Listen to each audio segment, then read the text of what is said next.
Kevin Durant is one of the greatest scorers the NBA has ever seen. He is one of the most skilled players the NBA has ever seen, if not the most. He is a NBA MVP, a four-time scoring champion, a two-time Finals MVP, and a four-time Olympic gold medalist. He has won on every stage of basketball. Yeah, when people hear his name, they very rarely think of all that. They think of burner accounts, social media arguments, failed super teams, and being a snake.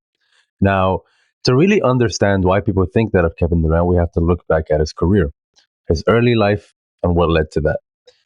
Kevin grew up in Washington, D.C. He grew up primarily with his mother, Wanda. He became one of the best high school prospects by his senior year, and he got an offer from Texas, where he played one season as a freshman, won National Player of the Year, and looked like a once in a generation scorer coming out of college. He got drafted second overall in 2007 by the Seattle Supersonics, who then relocated to Oklahoma City their very next year. He won Rookie of the Year, and he looked like the face of the franchise. The very next year, they drafted Russell Westbrook out of UCLA and Serge Ibaka from Spain. They were building a young core, and the young core was coming along nicely. The year after that, they drafted James Harden out of ASU. Now, come to 2010, this was a nice little team, and Kevin Durant was at the center of it. He wins his first scoring title in 2010, and by 2011, this team is gelling and they reach the Western Conference Finals where they fall. However, the very next year, they don't fall at the Western Conference Finals, they go to the finals, and they play LeBron's Miami Heat, aka the Big Three. Kevin Durant is just 23 years old at this point, and Russell Westbrook and James Harden are even younger than that. And everybody thought this was going to be the face of the league come the very next few years. However, they lost to the Heat. Not a big surprise there. But then, in an even bigger turn of events, Oklahoma City does not want to pay James Harden, so they trade him to Houston. And after that, injuries begin piling up. Westbrook gets injured, Ibaka gets injured, and even Durant gets injured.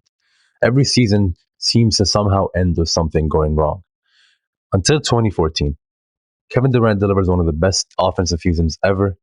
He leads the league in scoring, and he wins MVP. He gives the iconic "You the real MVP" speech to his mom, and "You guys thought I forgot about Russ." Right at this point, Kevin Durant was one of the most respected and beloved stars in all of sports, and everybody wanted to be like Kevin Durant. In 2015, OKC misses the playoffs because Kevin Durant's out for most of the season. He only plays about 20 games because of his foot injury. Right, but people knew this team was going to be a problem to deal with because in 2016. They come back healthy and they beat the San Antonio Spurs and they go to the conference finals against the 73-9 Warriors. Now, this was a bitter matchup, a bitter rivalry. These teams have been going at it for the past couple of years. The double bang from Steph Curry on and so forth, right? Oklahoma City Thunder go 3-1 up on the Warriors. They win at the Warriors Stadium. They only have to win one more game, but they lose game 5. And then the iconic game 6 Clay. And then they lose game 7. The Oklahoma City Thunder collapse. And had it not been for what happened the very next series to the Warriors, this would have been the biggest collapse in NBA history. A month after the OKC Thunder lose to the Golden State Warriors by blowing a 3-1 lead, here's where Kevin Durant's legacy changes. Instead of sticking with OKC and battling it out with the Warriors again and again, he left. Now you're wondering, who did he leave to? He left to Golden State. He left to Golden State, the team that had just eliminated him, the team that had just come back 3-1 on him, and a team that had won 73 games. A team that already had Steph Curry, Klay Thompson, and Draymond Green.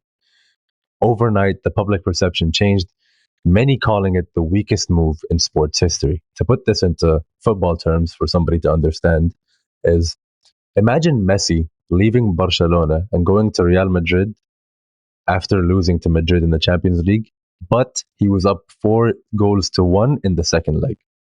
That's what it was. In 2017, 2018, he wins Finals MVP both years because that Warriors team was the greatest team of all time, possibly. Nobody really expected anything else.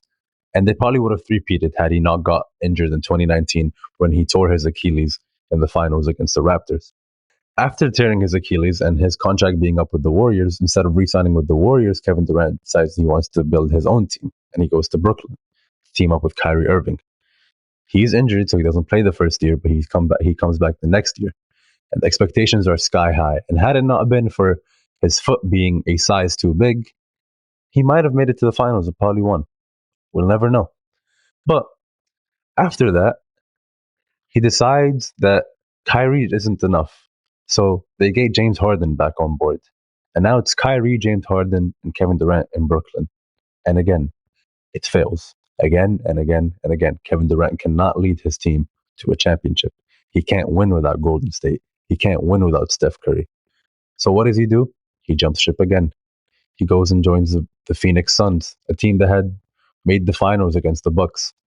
And they trade for Bradley Beal. Now they have Devin Booker and Bradley Beal and Kevin Durant, another talented roster. And what happens? They fail again because Kevin Durant cannot lead them. What happens after that? He decides to get traded to the Houston Rockets. He goes to the Houston Rockets. What happens there? He falls again at the hands of LeBron James. He gets swept. Now, Kevin Durant's legacy is very disappointing because before 2016, everybody said that he couldn't win because his team wasn't good enough. But he was a all-time great scorer, an MVP, this and that. But because of what he did in 2016, Durant's legacy changed immediately. It became he could only win because his team was good. The goalposts moved. He didn't suddenly become this bad player who relied on his team. If anything, he became an even better player in Golden State, and his team needed him. But nobody respected him anymore. Nobody viewed him like that anymore because there are other incidents. There's burner accounts, dissing teammates, just being a all-around, not self-conscious basketball player made people hate Kevin Durant. If you didn't hate him for being a snake to OKC, you hated him for his off-court antics. And even though he wasn't very loud off-court, his tweets were, his social media presence was. And if you ask 10 basketball fans about Kevin Durant and his legacy, you'll get 10 different answers. He's a very polarizing player. If you ask him about his skill, you'll get the same 10 answers. Kevin Durant is one of the greatest scorers of all time. He is one of the most skilled basketball players of all time. Yet, he is one of the most disrespected basketball players of all time simply because of his own doing. Kevin Durant could have had a way better legacy. Who knows? Maybe he would have won a ring in OKC. Who knows? Maybe he could have won a ring with Brooklyn. Who knows what could have happened in his career? But the way things stand right now, you cannot look at Kevin Durant and call him the leader. You cannot look at Kevin Durant and call him a mentality monster of some sort. Kevin Durant will always be known as a mercenary for hire, and his legacy got tainted by his own actions, his own off-court actions. The fascinating part is we're talking about a player we've never seen in the history of basketball, a 6'11" guard that can shoot 40% from three, 50% from the field, and 90% from the free throw line, pull up on anybody, dribble like a guard, finish like a center, do everything on the basketball court. He's 6'11". There will never be another Kevin Durant, ever. Thank you.